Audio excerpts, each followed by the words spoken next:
क्या पीरियड्स आने से पहले आपकी ब्रेस्ट में हैवीनेस, लंपीनेस, एंगॉर्जमेंट फील होता है? तो आइए सुनिए हमारे इस वीडियो को ऑन फाइब्रोसिस्टिक ब्रेस्ट। नमस्कार, मैं हूँ doctor Sandhya Gupta. I am a breast oncoplastic and general surgeon.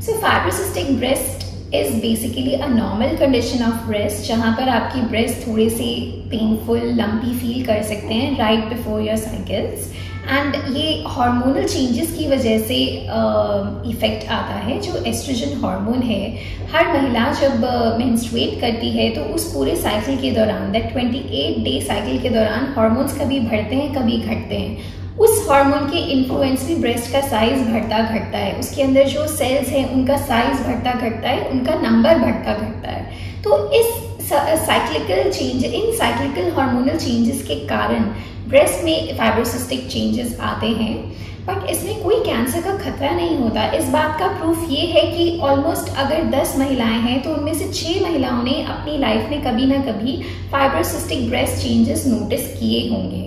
तो क्या सिम्टम्स होते हैं फाइब्रोसिस्टिक ब्रेस्ट के? सो बेसिकली जब आपको पीरियड आने वाले हैं तो उससे पहले ब्रेस्ट में एंगॉर्जमेंट आ जाती है, ब्रेस्ट में हेवीनेस रहता है, टेंडरनेस यानी कि पेन रहता है, टिंगलिंग हो सकता है, ब्रेस्ट के अंदर आपको एक गाठन गाठन महसूस होती है, लंपीनेस जिसे कहते हैं। कोई लंप नहीं आपको अलग से महसूस होगा, बट लंपीनेस फील होगी। एंड जो ये लंपीनेस है ये भी साइकिल के चेंजेस के अकॉर्डिंगली बढ़ घट सकती है। एंड कभी कभी एक्सट्रीम केसेस में निपल में से थोड़ा सा ब्राउनिश ग्रीनिश डिस्चार्ज भी आ सकता है। नाउ, क्या फाइब्रोसिस्टिक ब्रेस्ट होने के कारण आपका ब्रेस्ट कैंसर का खतरा बढ़ जाता है? तो ऐसा बिल्कुल भी नहीं है, लेकिन आप ये समझिए कि फाइब्रोसिस्टिक ब्रेस्ट चेंजेस होने के कारण आपका जो ब्रेस्ट एकदम अगर मुलायम होता तो उसके अंदर कोई भी गांठ को फील करना बहुत आसान हो जाता है। लेकिन अब आप सोचिए कि ब्रेस्ट के ऊपर एक शील्ड बिछी है फाइब्रोसिस्टिक ब्रेस्ट चेंजेस की, तो अगर आप उसको पैल्पेट करेंगे, अगर आप कोई डीपर टिश्यू को पैल्पेट करेंगे तो हो सकता है वो गांठ आपसे छूट जाए, आपको ना मिले। इसीलिए फाइब्रोसिस्टिक ब्रेस्ट चेंजेस में अक्सर कहा जाता है कि आप रूटीन में अल्ट्रासाउंड कराते रहें, पता करते रहें कि उसके नीचे कोई और संदिग्ध गांठ तो नहीं बन रही है।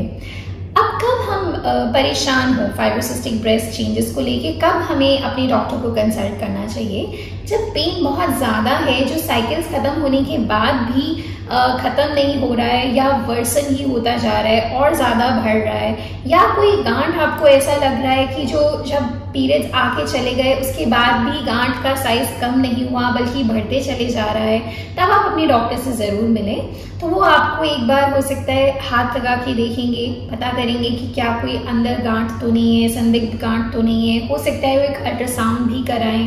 किसी किसी केस में अगर आपकी एज ज़्यादा है तो मैमोग्राफी की भी राय दी जा सकती है। एंड बहुत कम केसेस में एक सुई की जांच की भी ज़रूरत पड़ सकती है, जिसमें कि हम जो ब्रेस्ट के अंदर बन रही सिस्ट है उसका पानी निकाल के जांच के लिए भेजते हैं। So if you have fibrocystic breast, तो हम क्या करें? कोई ऐसी चीज़ें हैं जो हम पर्सनली कर सकते हैं जिससे कि हमें इन सिम्टम्स से थोड़ा बहुत आराम मिल जाए?